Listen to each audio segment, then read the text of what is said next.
Good evening and welcome to RFL. I'm Andrew Whitman. Thanks so much for joining us. We are now just 13 days away from Election Day, and Democrats across the nation facing a tough political landscape as they risk losing the House and Senate to the Republicans. Tonight we're going to air one-on-one conversations that RFL has conducted with local congressional candidates.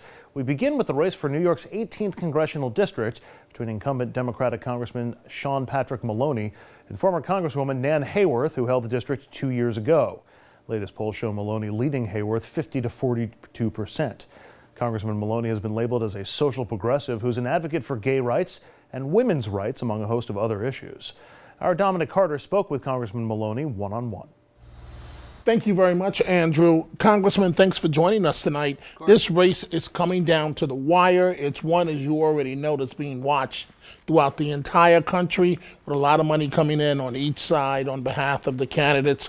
Are you worried that in off-year congressional elections, just like this one, voters tend to favor the party that is not in the White House? You know, we hear all that stuff. Look, I have a record that I'm running on, and it's a record of bipartisan results, and I have senior Republican officials like Senator Bill Larkin, like Senator Greg Ball, like town supervisors around the Hudson Valley, like George Green here in New Windsor, all Republicans supporting my campaign. It's because I've passed 13 bipartisan bills through the House of Representatives. You know, I said I would be a Bill Clinton Democrat. That means working across the aisle, working for the middle class. And we're getting real results and attracting bipartisan support. So I think it's a little less important in my race than maybe in races where you've got a real partisan conflict. I've worked very hard to be someone who works for everybody and who gets bipartisan results. And I think that's the record that's going to carry the day in November. But from your perspective, Congressman, what is the one defining issue in this race? Well, it's very simple, really. I mean, you've got a choice between a Bill Clinton Democrat and someone who calls herself a Tea Party radical.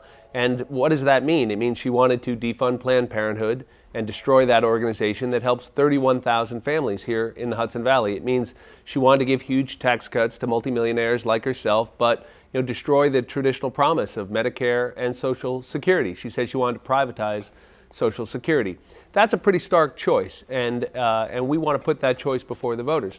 I have a record now of bipartisan results, creating jobs, local solutions to local problems, helping grow the economy here in the Hudson Valley, and doing it in a bipartisan way. What would you say is your one big accomplishment in your short tenure in Washington? I think the Farm Bill is probably the biggest accomplishment in my first 2 years. It's a job engine for the Hudson Valley. I got on that committee. My opponent never did. We got it done. She failed to get it done. It was stalled at the Congress when we got there. And it's a $100 million industry right here in Orange County, and it's 10,000 jobs. And those are the dollars that circulate in all the other small businesses. So getting that bill done was very important. But there's other achievements. We've passed 13 bills, as I mentioned. That's pretty good for a freshman in the minority.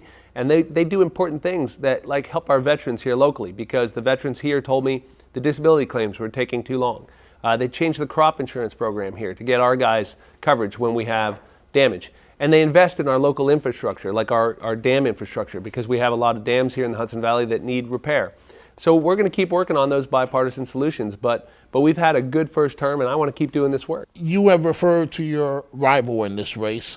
Are you concerned, Congressman, that at the end of the day, the name of the former office holder, Nan Hayworth, may carry the day?